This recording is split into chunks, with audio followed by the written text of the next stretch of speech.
بسم اللہ الرحمن الرحیم۔ گمنام ہیرو کے معزز ناظرین السلام علیکم۔ دوستو لائک ضرور کر دیا کریں، شکریہ۔ آئیے چلتے ہیں کہانی کی طرف۔ یہ میری مجبوری ہے، میں ڈسپلن کے خلاف کوئی ذاتی رائے نہیں دے سکتا۔ اگر میں اپنے طور پر کوئی دوسرا راستہ اختیار کرنا چاہوں تو تمہارا رویہ کیا ہوگا؟ میں تمہارا ہاتھ نہیں پکڑ سکتا، جو کرنا چاہتے ہو کرتے رہو، لیکن اس بارے میں مجھ پر بالکل انحصار نہ کرنا۔ میں تمہیں بتا دوں کہ ابھی سے اس کی حفاظت کے لیے غیر معمولی اقدامات کر لیے گئے ہیں۔ اسلام آباد کی پریس کانفرنس میں اس کا کوئی بیان یا انٹرویو نہیں ہوگا۔ دو حساس ادارے اس کے اقبالی بیان کے بعد حصوں کو حذف کرنے پر غور کر رہے ہیں۔ کیوں؟ کیا ایسا کرنا فطری انصاف کے تقاضوں کے منافی نہیں ہوگا؟ میں نے قدرے تلخی سے پوچھا۔ فطری انصاف میں ریاست کے مفادات کو اولیت حاصل ہے۔ ایسا نہ ہو کہ سرکاری رازوں کے بارے میں سارے قوانین منسوخ کرنے پڑیں گے۔ تم ٹھیک کہہ رہے ہو، قوانین کیا بعض ادارے بھی ختم ہو جائیں گے۔ میں نے ایس ٹی ایف کا نام لیے بغیر حقیقت بیان کر ڈالی۔ اس کا پورا بیان جاری کر دیا گیا تو سب سے پہلے چودھری اسلام ہی اسے مروا دے گا۔ بیان خفیہ رہے یا اعلانیہ، چودھری اسلام سمجھ چکا ہوگا کہ اس پر سارا عتاب کھٹومل کی وجہ سے آیا ہے۔ ہو سکتا ہے کہ کھٹومل کو راستے ہی میں مار دیا جائے۔ میں تم سے بحث نہیں کر رہا، مجھے معلوم ہے کہ نکتہ آفرینی میں کوئی تم سے نہیں جیت سکتا۔ کونسل خانے کے ویزا افسر کے بارے میں تمہاری کیا رائے ہے؟ میں نے پوچھا۔ اول خان ایک گہرا سانس لے کر بستر سے اٹھ گیا اور بولا، تمہاری نگاہیں میری توقع سے کہیں زیادہ تیز اور عقابی ہیں۔ شاید یہ ذکر بھی کچھ سفارتی مجبوریوں کی وجہ سے حذف کر دیا جائے۔ ہم انہیں آگاہ نہیں کرنا چاہتے کہ کھٹومل نے ان کے خلاف سچ اگل دیا ہے۔ اس کے خلاف فرد جرم کمزور پڑ جائے گی۔ وہ ملک سے غداری کا ارتکاب کیوں اور کس کے ایما پر کر رہا تھا؟ اندر کی باتیں سامنے آنے پر مجھے واقعی غصہ آ گیا۔ ہو سکتا ہے کہ اس نے سارا لا کر اقرار کیا، مگر وہ سزا یاب ضرور ہوگا۔ بہت سے لوگ کسی اور طاقتور محرک کے بغیر صرف پیسے کے لیے اپنے وطن سے غداری پر آمادہ ہو جاتے ہیں۔ غداری سے ہٹ کر اس پر منشیات فروشی کا ایک ایسا سنگین الزام ہوگا جس پر اسے سزائے موت بھی سنائی جا سکتی ہے۔ وہ کسی قیمت پر سزا سے نہیں بچ سکے گا۔ کیا تمہیں یقین ہے کہ وہ اپنے بیان میں تبدیلیوں پر آمادہ ہو جائے گا؟ اس میں کسی کو کوئی شک و شبہ نہیں ہے۔ اپنی زبان سے اقبال بیان کرنے والے اپنا سر اکھلی میں دے بیٹھتے ہیں۔ وہ بولا، سزا میں نرمی کی یقین دہانی پر وہ اپنے بیان میں ہر ترمیم اور اضافے کے لیے تیار ہو جاتے ہیں۔ پولیس چاہے تو اپنے ہتھ کنڈوں سے یہ اعتراف بھی کروا سکتی ہے کہ چاند کی سطح پر گڑھے کسی ایسے ملزم نے کھودے ہیں۔ میں تم سے یہ سب اس لیے پوچھ رہا ہوں کہ مجرم تمہاری فورس کے ہاتھوں سے گزر کر پولیس تک پہنچے گا۔ میرے ان سوالوں کے جواب تم ہی دے سکتے ہو۔ اول خان کے ہونٹوں پر خفیف سی مسکراہٹ تیر گئی اور وہ بولا، تم بے فکر ہو کر سوالات کرتے رہو، جب تک میری معلومات ساتھ دیں گی میں برا مانے بغیر جواب دیتا رہوں گا۔ ویرا کافی اور سینڈوچ بنا کر لے آئی تھی اور گہری دلچسپی سے ہم دونوں کی گفتگو سن رہی تھی۔ اس نے سگریٹ کا ایک کش لے کر اول خان سے پوچھا، تم نے بتایا ہے کہ کھٹومل کو اسلام آباد سے لا کر اسی ایس ایچ او کے حوالے کیا جائے گا جس نے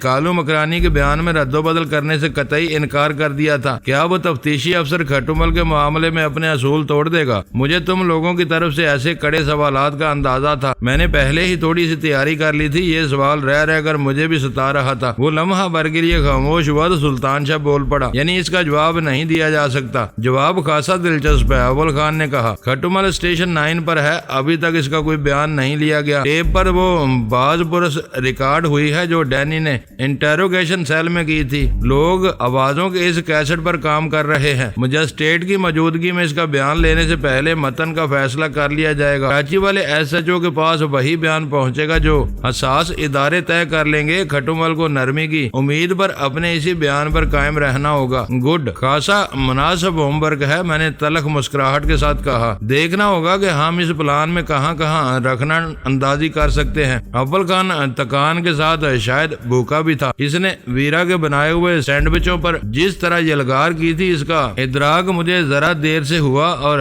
میں نے اسے شکم پوری کا بھرپور موقع دینے کے لیے خاموشی اختیار کر لی۔ اس سے باتوں کے دوران میں میرے ذہن نے ایک خاص لائن پر کام کرنا شروع کر دیا تھا۔ میں اس حوالے سے کچھ نئے سوالات ترتیب دینے لگا۔ مزہ آ گیا۔ کافی کی پیالی سے آخری گھونٹ لینے کے بعد اول خان نے ممنون نگاہوں سے ویرا کی طرف دیکھتے ہوئے کہا، اس وقت میرے لیے یہ چیزیں منو سلوا سے کم نہیں تھی۔ بھوکا پیاسا رہ کر کام کرنا ہر ایک کے بس کی بات نہیں ہوتی۔ ویرا نے جواب میں اس کی توصیف کی، میرا پیٹ خالی ہو تو عقل معدے میں اتر جاتی ہے، دماغ کام ہی نہیں کرتا۔ اول خان کی عقل بھوک میں بھی کام کر رہی تھی۔ ویرا سے یہ کہہ کر میں اول خان سے مخاطب ہو گیا، اب اجازت ہو تو میں رہے سہے سوال بھی ختم کر لوں۔ اوہ، وہ چونک کر ہنسا، تو ابھی تمہارے سوالات باقی ہیں؟ میں رات ڈلے کا ناشتہ کرتے ہوئے بھی تمہارے سوالوں کے جواب دے سکتا تھا۔ تمہاری فورس سے اختلاف رائے پیدا ہو جانے کے باوجود میں ایسا شفاق نہیں بن سکتا کہ تمہیں سکون سے اپنا پیٹ بھی نہ بھرنے دوں۔ میں تم سے کہہ چکا ہوں کہ میں اپنی معلومات کی حد تک ہر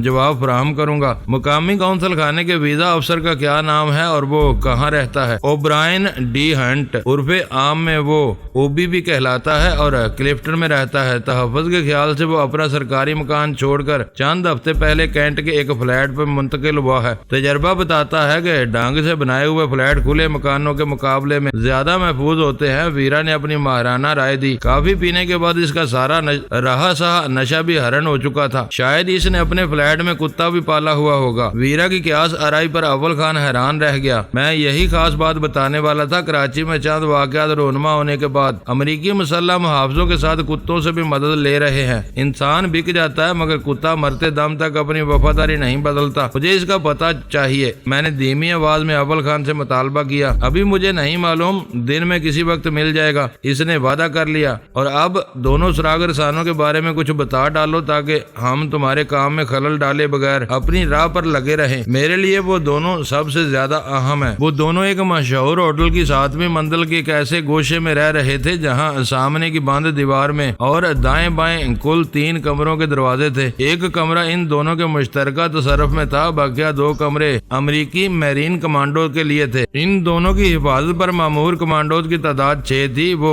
باری باری ڈیوٹی دیتے تھے۔ ان کے تربیت یافتہ کتے کونسل خانے کے پنجروں میں قید تھے۔ ضرورت کے وقت انہیں وہاں سے نکال لیا جاتا تھا۔ ان کی دیکھ بھال کے لیے ٹرینر بھی امریکہ ہی سے آیا تھا۔ گفتگو ختم کر کے اول خان کھڑا ہو گیا۔ میرے لیے آج کا دن بہت لمبا ہو گیا، میں اجازت چاہوں گا۔ یہ کہہ کر اس نے نگاہوں سے ویرا کو اٹھنے کا اشارہ کیا۔ تم نے اپنی راہ الگ کر لی ہے، میں ڈینی سے اس کے پروگرام کے بارے میں پوچھنا چاہتی ہوں۔ اس نے بیٹھے بیٹھے فریاد کی، مجھے تھوڑا سا وقت تو دے دو۔ نہیں ویرا، اس وقت میرا ذہن بالکل صاف ہے، میں نے اسے ٹالنے کی نیت سے کہا۔ تم چلی جاؤ، صبح بات ہوگی۔ اول خان کی پوزیشن کو داغدار کیے بغیر اپنا ہدف حاصل کرنا کوئی آسان کام نہیں ہے۔ اس کی منصوبہ بندی کے لیے وقت اور دماغ سوزی درکار ہے۔ کل تم حفاظت کے نام پر مجھے گھر سے نکلنے نہیں دو گے، فون پر ہی بات ہوگی، میں کوئی اور راہ نکالوں گا۔ اس خاص معاملے میں اول خان کا تعاون ختم ہونے کے بعد ہم چاروں کو ایک دوسرے پر انحصار کرنا ہوگا۔ باہر کے کسی آدمی سے کام لینے کی صورت میں ہم بے موت مارے جا سکتے ہیں۔ کل ہم کہیں نہ کہیں ضرور یکجا ہوں گے، میں نے اسے دلاسا دیا۔ ہم یہاں بھی رک سکتے ہیں، کچھ دنوں کے لیے اسی ایک کمرے میں گزارا کر لیں گے۔ ویرا رکنے کے لیے مچلی جا رہی تھی۔ جہانگیر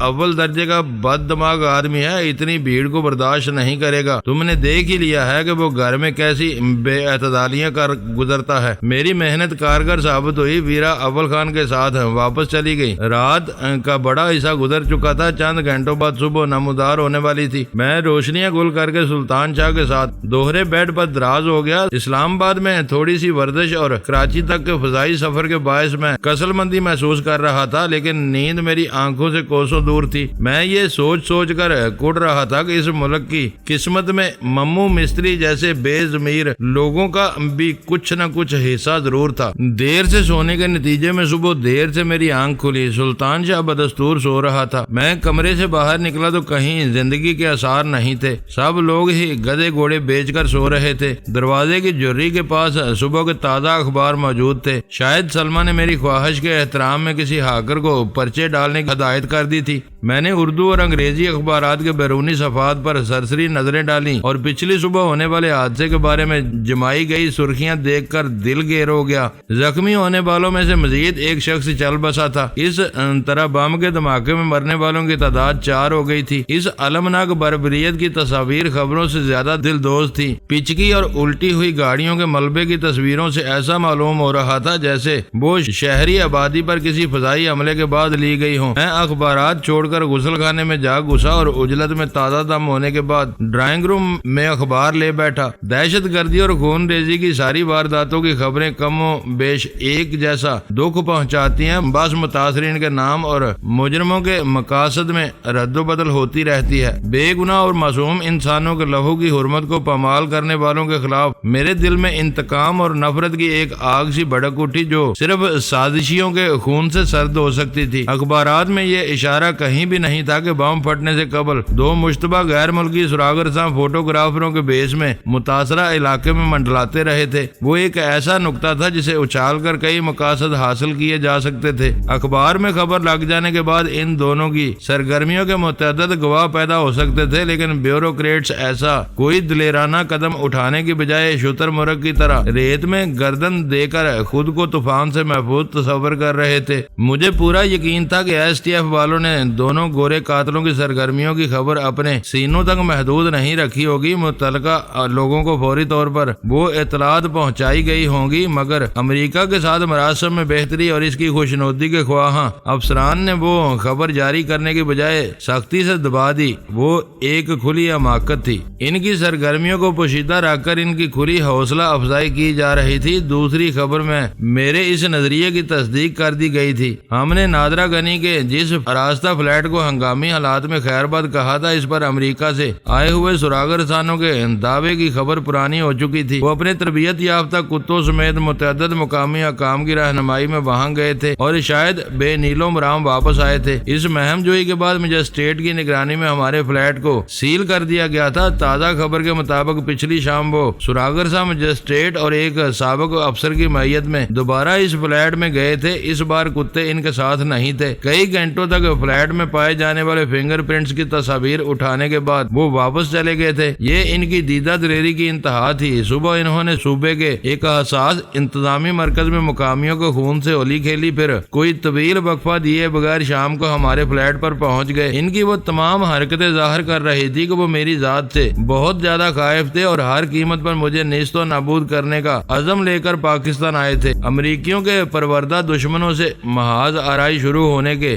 بعد ہمیشہ ان پر برتری اور سبقت حاصل رہی تھی۔ حد یہ تھی کہ وہ اپنے ملک میں بھی مجھے اور ویرا کو اپنی مان مانی کرنے سے نہیں روک سکے تھے۔ یہ پہلی بار ہو رہا تھا کہ مجھے اپنے ہی ملک میں پسپائی اختیار کرنی پڑ رہی تھی اور وہ لوگ ہماری ناگزیر مجبوریوں اور مصلحتوں کا ناجائز فائدہ اٹھا کر سنگین خطرہ بنتے جا رہے تھے۔ یکا میرے ذہن میں ایک کوندا سا لبکا پاکستانی حکام دانستہ یا نادانستہ طور پر انہیں جو ڈیل دے رہے تھے، اس سے میں بڑا فائدہ اٹھا سکتا تھا۔ میں سگریٹ سلگا کر کمرے کے خوابناک ماحول میں واپس جانے کی بجائے وہیں صوفے پر دراز ہو گیا اور اپنے منصوبے کے تارو پود کو یکجا کرنے کی ذہنی کوششوں میں مصروف ہو گیا۔ 11 بجے جب میں سلمہ کے تیار کیے ہوئے ناشتے سے انصاف کرنے میں مشغول تھا تو اول خان کا فون آ گیا۔ اس کی آواز میں تازگی کا شائبہ تک نہیں تھا۔ کیا بات ہے؟ کل کی تکان شاید ابھی تک دور نہیں ہو سکی ہے، میں نے کہا۔ آج کل ہر صبح نئے واقعات کے ساتھ جنم لے رہی ہے۔ میرے پاس اس وقت کوئی اچھی خبر نہیں ہے۔ اس کی آواز میں ہچکچاہٹ تھی جسے وہ نہ چاہتے ہوئے بھی کوئی بری خبر سنانے پر مجبور ہو۔ کل کے دھماکے میں مرنے والوں کی تعداد میں اضافے سے زیادہ بری خبر کیا ہو سکتی ہے؟ اس کا تعلق تمہارے اور صرف تمہاری ذات سے ہے۔ اول خان مجھے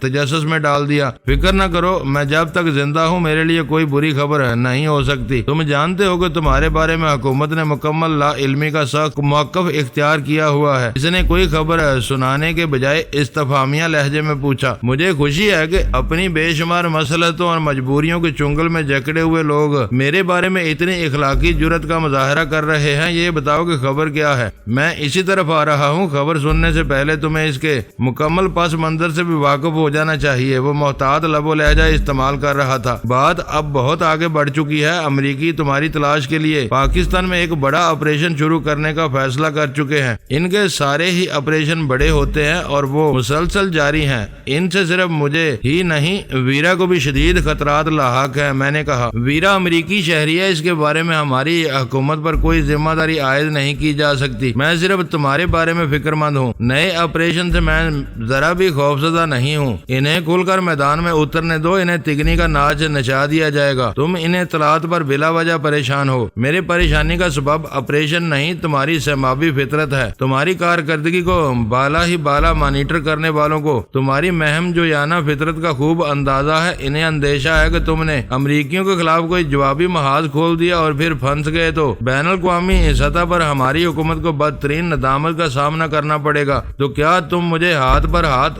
دھر کر بیٹھے رہنے کا مشورہ دینا چاہ رہے ہو؟ جب میں تمہاری مدد نہیں کر سکتا تو مجھے مشورہ دینے کا بھی کوئی حق نہیں ہے۔ میں اس پس منظر کے ساتھ تمہیں وہ بری خبر سنانا چاہ رہا ہوں۔ اوہ، تو کیا آپریشن کے علاوہ کوئی اور خبر بھی تیار ہے؟ میں نے تمسخرانہ انداز میں پوچھا۔ خدا کے لیے سنجیدگی اختیار کرو، اول خان کی آواز پر تشویش تھی۔ کسی ممکنہ بدنامی اور ندامت سے بچنے کے لیے حکومت نے فوری طور پر تمہیں اپنی تحویل میں لینے کا فیصلہ کیا ہے کیا؟ میں حیرت اور بے یقینی سے تقریباً چیخ پڑا۔ تم سادہ الفاظ میں کیوں نہیں بتاتے کہ اب میری گرفتاری کا فیصلہ کیا جا چکا ہے؟ میری آواز سن کر سلمہ کچن سے بکھلائی ہوئی لابی میں آئی اور چند ثانیوں تک حیرانی اور پریشانی سے میرا جائزہ لینے کے بعد دوبارہ واپس چلی گئی۔ گرفتاری اور حفاظتی تحویل میں بہت فرق ہوتا ہے، اول خان مدافعانہ لہجے میں وضاحت کر رہا تھا۔ حکومت نے اعلیٰ سطح پر یہ فیصلہ کیا ہے، حساس اداروں کی رائے ہے کہ امریکی آپریشن کے دوران میں تمہیں منظر عام سے بالکل دور ان کی حفاظت میں ہونا چاہیے تاکہ کسی ناخوشگوار تصادم کی نوبت نہ آنے پائے۔ وہ جوک مار کر واپس چلے جائیں گے تو تم اپنی مرضی کے مالک ہوگے۔ شاید مجھے تحویل میں لینے کا فرض تم ہی کو سونپا گیا ہے؟ میں نے تن سے پوچھا۔ نہیں، یہ کام کچھ بڑے خود انجام دیں گے، مجھ سے صرف تمہارا ٹھکانہ پوچھا گیا تھا۔ میں نے خطرے کی بو سونگ کر فی الحال اپنی لا علمی ظاہر کی ہے۔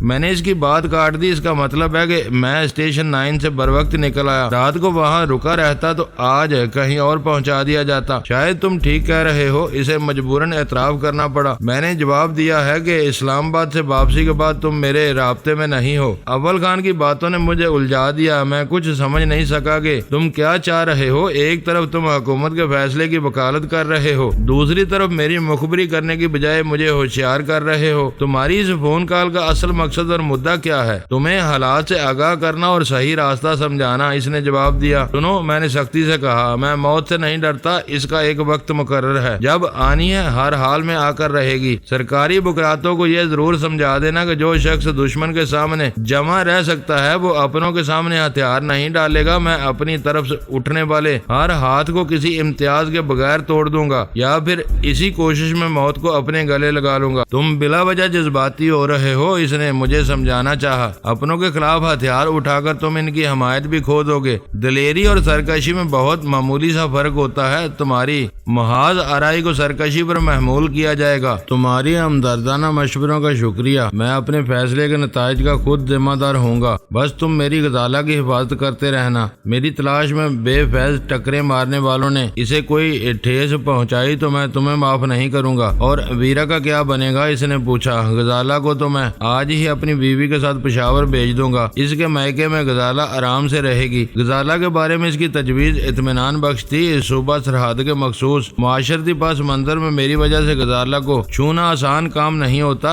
عزت و غیرت کے نام پر مار مٹنے والے پٹھان اس کے تحفظ کے لیے لاشیں تک گرانے پر تل سکتے تھے۔ ویرا کا مسئلہ پریشان کن تھا۔ میں نے لمحہ بھر سوچنے کے بعد کہا، تمہیں معلوم ہے کہ تمہاری سنائی ہوئی خبروں کے بعد بالکل وقت نہیں ہے۔ میرے لیے جہانگیر کا گھر محفوظ نہیں ہے، مجھے جلد از جلد یہاں سے نکل جانا ہے۔ ویرا کو سمجھا دینا کہ جب گمسان کا رن پڑتا ہے تو ہر ایک صرف اپنی بقا کے لیے لڑتا ہے۔ وہ جہاں دیدہ لڑکی ہے، کوئی نہ کوئی راہ نکال لے گی، راہ تو نکل ہی آئے گی۔ مجھے اس کے اشتعال کی فکر ہے، اس کا پہلا رد عمل خاصا پریشان کرے گا۔ ضد میں وہ کوئی غلط فیصلہ بھی کر سکتی ہے، اسے تم ہی کو سنبھالنا ہوگا۔ تم مجھے کرنل جمال دستی بنایا تھا، اسے بھی کچھ اور بنا کر کہیں کھپا دینا۔ وہ ہماری سرکار کا مسئلہ نہیں ہے، لیکن ہمیں یہ یاد رکھنا چاہیے کہ امریکی اس کی بو پر بھی لگے ہوئے ہیں۔ اس برے وقت میں ہم اسے بے یار و مددگار نہیں چھوڑ سکتے۔ میں ویرا کو بھی پشاور بھیج سکتا ہوں، لیکن ایمانداری کی بات یہ ہے کہ وہاں آزاد خیال مغربی عورتوں کو اچھی نگاہ سے نہیں دیکھا جاتا۔ وہ عام طور پر مقامیوں سے رقمیں بٹور کر 2-4 کلو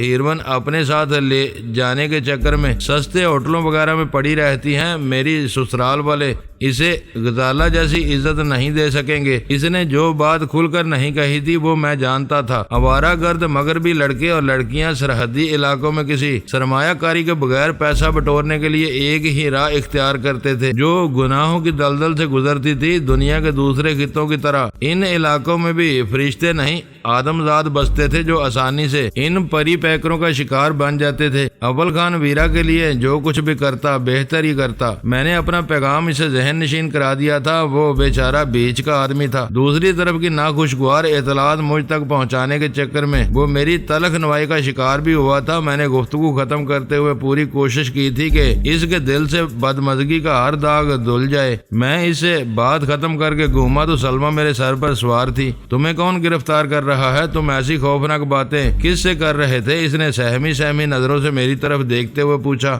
اتنا تجسس مت کیا کرو، بھول جاؤ کہ تم نے کیا سنا ہے۔ میرے لیے کچھ مسائل پیدا ہو گئے ہیں، میں تھوڑی دیر بعد یہاں سے چلا جاؤں گا، میں نے دھیمی اور تحکمانہ آواز میں کہا۔ اس وقت میری آنکھوں میں کوئی ایسی کیفیت عود کار آئی تھی کہ وہ اگلا سوال کرنے کی ہمت نہیں کر سکی اور سر جھکا کر واپس لوٹنے لگی۔ گھنٹی بجے تو اب فون تم ہی اٹھانا اور یہ یاد رکھنا کہ میں یہاں سے جا چکا ہوں۔ میں نے اس کے جاتے جاتے مزید ہدایت جاری کی، پھر کمرے میں گھس گیا۔ اس بار میں نے سب سے پہلے فون لائن سے CSD الگ کی تھی۔ اسلام آباد سے واپسی کے بعد سے میرا بریف کیس جوں کا توں رکھا ہوا تھا۔ اس میں سفری ضرورت کی ہر چیز موجود تھی۔ بریف کیس میں موبائل فون، CSD، بیم گن، ریوالور اور فاضل راؤنڈز کے اضافے کے ساتھ میں ایک نئے فرار کے لیے پوری طرح تیار ہو چکا تھا۔ سلطان شاہ کی طرح جہانگیر بھی بے خبر سو رہا تھا۔ میں نے ان کی نیند خراب کرنے کی کوشش نہیں کی، میں ان کی جرح سے بچنا چاہ رہا تھا۔ چلتے چلتے مجھے اوبی کا خیال آیا۔ زیادہ سفر کے علاوہ ضروری معلومات میرے پاس موجود تھیں۔ اوبرائن ڈی سینٹ کے بارے میں کوئی واضح سراغ نہیں تھا۔ دفتر کی بجائے میں نے اول خان کے موبائل فون کا نمبر ملایا، پتہ اور فون نمبر اس کے پاس موجود تھا۔ میں نے ایک کاغذ پر دونوں چیزیں نوٹ کر کے اول خان کو الوداع کہہ دیا۔ سلمہ دور کھڑی ڈبڈبائی ہوئی نظروں سے میرے ہاتھ میں دبے ہوئے بریف کیس کو دیکھ رہی تھی۔ میں نے بڑھ کر ہولے سے اس کے شانے پر تھپکی دی اور کہا، فکر مت کرو، یہ کڑا وقت بھی گزر جائے گا اور میں جلد لوٹ آؤں گا۔ سلمہ نے دونوں ہاتھوں سے میرا داہنا ہاتھ تھام کر گرم جوشی سے دبایا اور اس کا وجود ہولے ہولے کانپا اور پھر اس کی آنکھوں سے 2 آنسو اس کے رخساروں پر بہہ نکلے۔ وہ میرے جواب میں کچھ کہے بغیر نچلا ہونٹ دانتوں میں دبا کر کچن کی طرف بھاگ گئی۔ اگلے ہی لمحے میں جہانگیر اور سلمہ کی دہلیز سے نکل چکا تھا۔ میں عمارت سے نکل کر سڑک پر آیا تو اوپر چمکتا ہوا آسمان تھا، پیروں تلے تپتی ہوئی زمین تھی۔ لمحوں میں میرے لیے سب کچھ اجنبی سا ہو کر رہ گیا تھا۔ میرے لیے کوئی گھر تھا نہ ٹھکانہ۔ میں نے بالکل خالی الذہن ہو کر جہانگیر کا گھر چھوڑا تھا۔ وقت بہت ظالم اور شفاق ہوتا ہے، ہمیشہ کسی کا ساتھ نہیں دیتا، ایک انگڑائی لیتا ہے اور عرش سے انسان کو فرش پر لا پٹکتا ہے۔ میں پچھلی رات تک اسلام آباد میں STF والوں کا خصوصی مہمان تھا۔ ان کا چیف مجھ سے ملنے کا خواہاں تھا، مگر میں اس کی خواہش کو نظر انداز کر کے بر وقت وہاں سے نکل آیا تھا۔ مجھے بے اختیار وہ بے مہرہ وقت یاد آ گیا جب لاہور میں اپنے سوتیلوں کے ظلم و ستم کی وجہ سے میں اپنی ماں کے ساتھ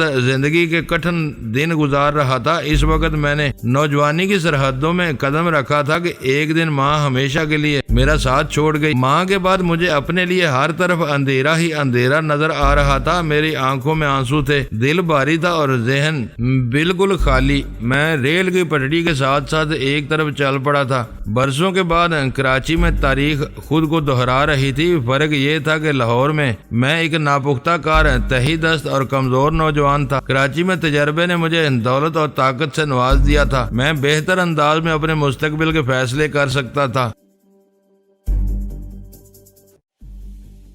دوستو ویڈیو کو لائک ضرور کر دیا کریں۔ ISI پاک آرمی زندہ باد، پاکستان پائندہ باد۔ معزز ناظرین، اپنا خیال رکھیے گا اور اپنے اس چینل کا بھی شکریہ۔